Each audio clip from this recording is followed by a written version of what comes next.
मैं भारती फंडो government degree college से जीडीसी लर्नर क्रिएटर में आपका हार्दिक स्वागत करती हूँ।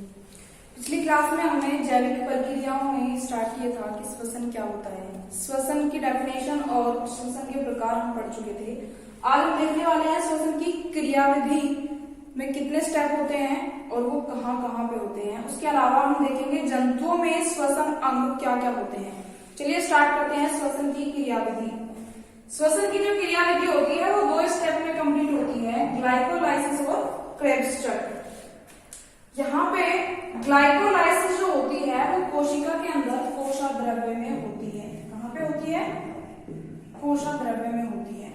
और जो क्रेब्स चक्र होता है वो होता है माइटोकॉन्ड्रिया के अंदर, माइटोकॉन्ड्रिया के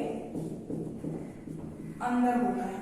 ठीक है, यहाँ पे ग्लाइकोलाइसिस में फर्स्ट जो स्टेप है, ग्लाइकोलाइसिस में क्या होता है, ग्लूकोज से बनता है पायरुविक अम्ल, पायरुविक अम्ल बनता है और 2 एटीपी का हमें यहाँ पे लाभ होता है, प्रॉफिट होता है। ठीक है, तो ये तो ही ग्लाइकोलाइसिस की बात, जो कि कहाँ पे होगी, कोशाद्रव्य में होगी। और ग्लूकोज के एक मॉलिक्यूल से बनेंगे पायरुविक अम्ल के 2 मॉलिक्यूल यहाँ पे बनते हैं और 2 एटीपी का लाभ होता है। और सबसे इंपॉर्टेंट चीज यहाँ पे ऑक्सीजन की आवश्यकता नहीं होती। ठीक है, दूसरा स्टेप क्या है, जो दूसरा है क्रेब्स चक्र, जिसको हम क्या कहते हैं, सिट्रिक एसिड साइकिल भी कहते हैं। क्या कहते हैं? सिट्रिक एसिड साइकिल भी कहते हैं। ठीक है, इसको ट्राई टीसीएस साइकिल भी बोल सकते हैं, ट्राई कार्बोक्सिल टीसीएस साइकिल भी इसको हम बोलते हैं, क्योंकि यहाँ पर क्या होता है, कार्बोक्सिलिक एसिड बनता है 3 कार्बन का। ठीक है, टीसीएस साइकिल बोला जाता है। और यहाँ पे क्रेब्स चक्र के अंदर क्या होता है कि ये पायरुविक अम्ल से क्या बनती है, सिर्फ यहाँ पे एटीपी बनेंगे। एटीपी जो बनते हैं वो NADPH, क्या बनता है, NADPH,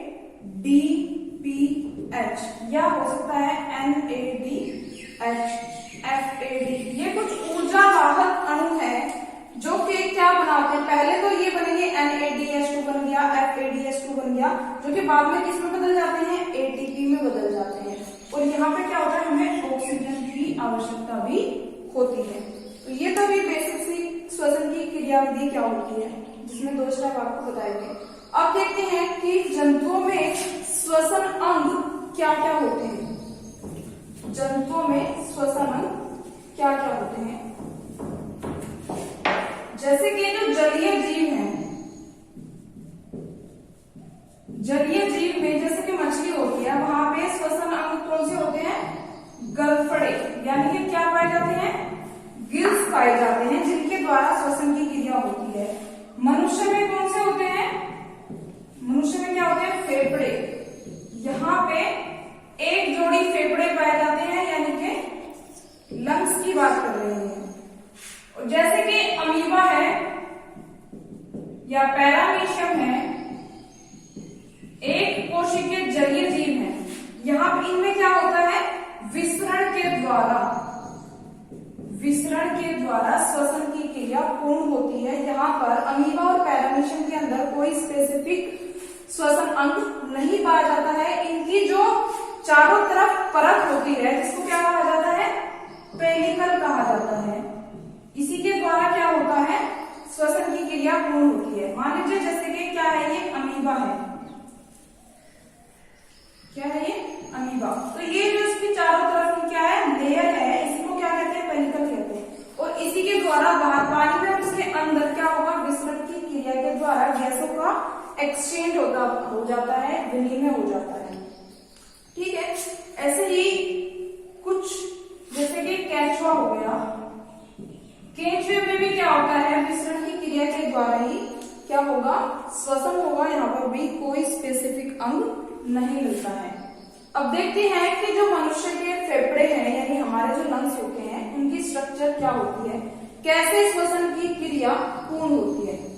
सबसे पहले देखते हैं कि श्वसन की क्रिया होती है, बाह्य श्वसन की क्रिया पूर्ण कैसे होती है। बाह्य श्वसन हम देखते हैं पहले।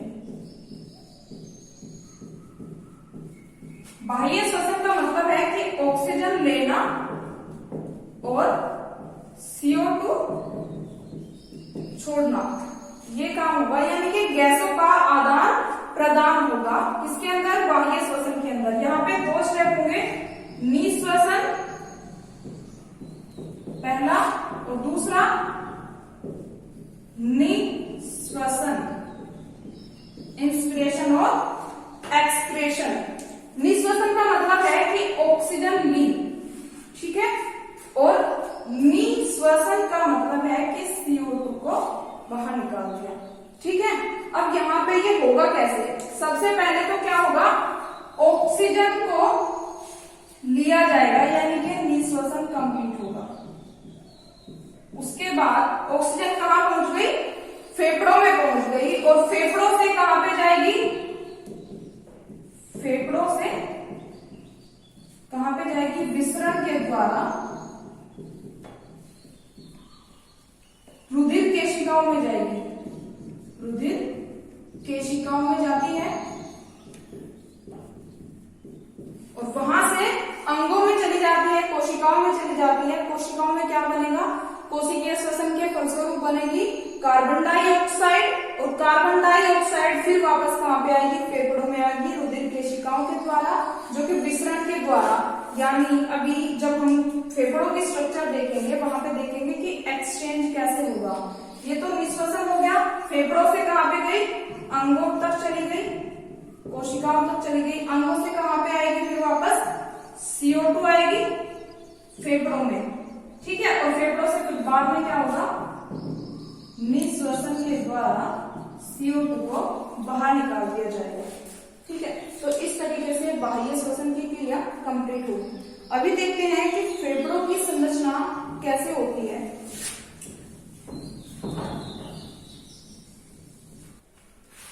मनुष्य के श्वसन क्या होते हैं, फेफड़े होते हैं। मनुष्य में एक जोड़ी फेफड़े पाए जाते हैं, एक होता है लेफ्ट और एक होता है राइट। जो राइट होता है, दाईं तरफ जो होता है, वो थोड़ा बाएं से बड़ा होता है साइज में, ठीक है, और वो 3 पिंडों में बटा होता है।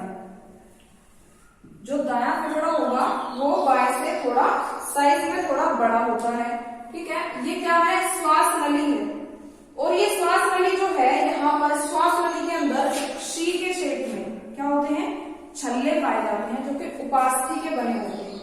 टिश्यू में आपको बताया गया था कि उपास्थि क्या होती है, उपास्थि के बने छल्ले पाए जाते हैं। वो इसलिए पाए जाते हैं ताकि ये जो नली होती है वो पिछले ना, ठीक है। अगर खाली है तो क्या होगा, पिछड़ जाएगी। इस वजह से यहाँ पे उपास्थि के बने सी के आकार के छल्ले पाए जाते हैं। इंग्लिश में इसको कहा जाता है ट्रैकिया। क्या हुई है, हमारी श्वास नली। ये श्वास नली आगे जाकर क्या होगा, 2 भागों में बंट जाती है। क्या होगा, 2 भागों में बढ़ जाती है। तक ले लेते हैं, क्या होगा, बट गई। जो ये 2 शाखाएं बनी है इनको क्या कहा जाएगा, ब्रोंकस यानी कि श्वसनी कहा जाएगा। और ये श्वसनी अपने अपनी साइड के फेफड़ों के अंदर चली जाती है और अंदर जाकर के बहुत सारी शाखाओं में बढ़ जाती है। इस तरीके से बहुत सारी शाखाओं में बढ़ जाएगी, ठीक है। जब ये शाखाओं में बढ़ जाती है तो इसको कहा जाता है, यहाँ पे ब्रोंकस था, ब्रोंकियोल्स कहा जाएगा। और लास्ट में जाके छोटे छोटे पिंडों जैसी समान संरचना बनाएगी, गोलाकार संरचना, इस तरीके से।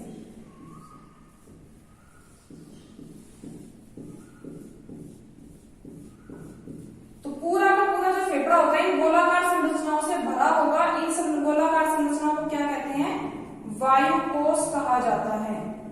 वायुकोश यानी कि एल्वियोलाई कहा जाता है, ठीक है। इनमें क्या भरी होगी, जो ऑक्सीजन श्वास के द्वारा ली जाएगी, यहाँ पे ऑक्सीजन भरी होगी, ठीक है। अब देखते हैं कि इस वायुकोश की वजह से क्या होता है, हार्ट के अंदर स्पंज के जैसा फील होता है, जैसे स्पंज होती है, क्योंकि इनमें क्या भरी होती है, वायु भरी होती है। अब मान लीजिए ये क्या है, एक एल्वियोलाई है, वायुकोश है। इसके चारों तरफ क्या होगा, रुधिर केशिकाओं का जाल होगा, रुधिर केशिकाओं का जाल होगा। क्या हुई, रुधिर केशिकाएं वाहिनी चल बोल देते हैं, रुधिर वाहिनी है यहाँ पे, और ये क्या हुआ, वायु कोश हुआ। जब श्वास नली से होते हुए वायु कोश में क्या चली जाएगी, ऑक्सीजन चली जाएगी, और यहाँ पे क्या है, CO2 है।